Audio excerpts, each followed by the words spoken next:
వాళ్ళకి మాట్లాడండి. అట్లాగే బీజేపీ ఉంది, ధర్మపురి అరవింద్ గారు ఉన్నారు, అధ్యక్షులు అవ్వాలి. ఈటెల రాజేందర్ గారు ఉన్నారు, అధ్యక్షులు అవ్వాలి. బండి సంజయ్ గారు ఉన్నారు, కిషన్ రెడ్డి గారు ఉన్నారు, అట్లాగే రఘునందన్ రావు గారు ఉన్నారు. ఇంతమంది ఉన్నారు కదా, మరి మీరు కూడా అధ్యక్షులు అవ్వాలనుకుంటున్నారు కదా, ఉట్టిగానే ఎవరికి రా అధ్యక్ష పదవి? మరి ఈటెల రాజేందర్ గారు నిలబడండి. ఆడ బీసీ బిడ్డలు కూడా ఉన్నారు కదా, ఎగ్జామ్స్ రాసిన వాళ్ళలో. పోనీ మీకు క్యాస్ట్ ఏమన్నా అంత ఇంపార్టెంట్, మీకు ఏమైనా క్యాస్ట్ అంత ముఖ్యమైన ఆభరణం అని అనుకుంటే మీరు పోనీ అట్లీస్ట్ ఆ ముదిరాజ్ బిడ్డల కోసం మనం మాట్లాడండి. గ్రూప్ రాసిన వాళ్ళ ముదిరాజ్ బిడ్డలు అన్యాయమైనరు,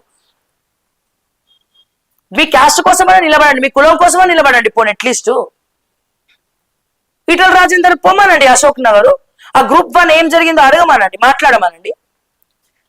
బండి సంజయ్ పొమ్మనండి, ధర్మపురి అరవింద్ గారిని పొమ్మనండి, రఘునందన్ రావు గారిని పొమ్మనండి.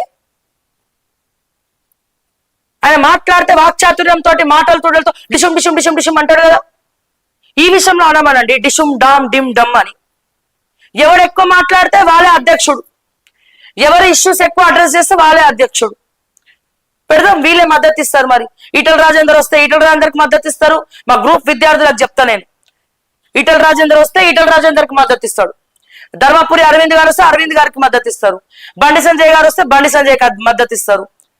ఆఖరికి రామచంద్రరావు గారు వచ్చినా ఆయనకు మద్దతు ఇస్తారు. ఎవడు వచ్చి మాట్లాడితే రఘునందన్ రావు వస్తే రఘునందన్ రావుకి అధ్యక్ష పదవి కావాలి. Modiji Modiji high command national general secretary అందరికి ట్వీట్లు పెడతాం మేము. మా తెలంగాణ లీడర్, మా తెలంగాణ ఫ్యూచర్ సీఎం, ఇట్లాంటివన్నీ ట్యాగులు చేసి ముక్కలు ముక్కలు చేసి ఆ వీడియోలను మేము సోషల్ మీడియాలో ట్విట్టర్లలో ఆ తర్వాత ఏమంటారు ఆ పిఎంఓకి లేకపోతే లెటర్ రాస్తాం. మా రఘునందన్ రావు గారే అధ్యక్షుడు కావాలి. ఎప్పుడు మా గ్రూప్ 1 గురించి రఘునందన్ రావు అనే ఒక వ్యక్తి మాట్లాడితే మా ధర్మపురి అరవింద్ గారు అధ్యక్షుడు కావాలి. ఎప్పుడు మా ధర్మపురి అరవింద్ గారు వచ్చి గ్రూప్ 1 గురించి ఎంక్వైరీ చేసుకొని ఆయన సోషల్ మీడియా ఏడీ ఛానల్ ఏదైతే ఉందో ఆ ఏడీ ఛానల్లో క్వశ్చన్ చేయాలి. అట్లీస్ట్ మీరు అశోక్ నగర్ కి రాకపోయినా ఇన్ని విషయాల గురించి మాట్లాడే ధర్మపురి అరవింద్ గారు మా గ్రూప్ 1 విద్యార్థుల గురించి ఎందుకు మాట్లాడట్లే? మీ నిజామాబాద్ బిడ్డలు జగిత్యాల వాళ్ళు కూడా అక్కడనే ఉన్నారు కదా, వాళ్ళు కూడా ఎగ్జామ్స్ రాసి మోసపోయి ఘోషపడ్డారు కదా అని నేను అడుగుతా ఉన్నాను. అండ్ అదే రకంగా ఈటెల రాజేందర్ గారు మీకు అధ్యక్షులు అవ్వాలనుంది, ఫ్యూచర్ సీఎం అవ్వాలనుంది. మరి రండి, మీరు రండి, గ్రూప్ 1 విద్యార్థులకి అడ్రస్ చేయండి. డేటా ఎట్లా అమ్ముకున్నారో, సెంటర్లలో ఉద్యోగాలు ఎట్లా అమ్ముకున్నారో, ర్యాంకులు ఎట్లా వచ్చినాయో, ఒకటే సెంటర్ లో అందరికి సమాన మార్కులు ఎట్లా వచ్చినాయో రండి. మేము కూడా మోడీకి ట్యాగ్ చేస్తాం. కాబోయే ముఖ్యమంత్రి తెలంగాణ ముఖ్యమంత్రి ఈటెల రాజేందర్, ఫ్యూచర్ సీఎం ఈటెల రాజేందర్, అధ్యక్ష పదవి ఈటెల రాజేందర్కే ఇయ్యాలి. ఎవ్వరు వస్తే వాళ్ళకి మద్దతు ఇస్తారు మా గ్రూప్ 1. మీరు మాట్లాడకపోతే ఎవరిని కూడా ఎన్నుకోం, కొత్త పార్టీని పెడతాం. మేము కొత్త పార్టీని పెట్టి తెలంగాణ మొత్తం తిరిగి కళాకారులను కలుపుకుంటాం.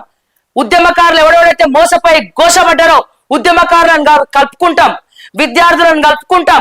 మీరెవ్వరు గనక మాట్లాడకపోతే నేను స్ట్రైట్ వార్నింగ్ ఇస్తున్నా.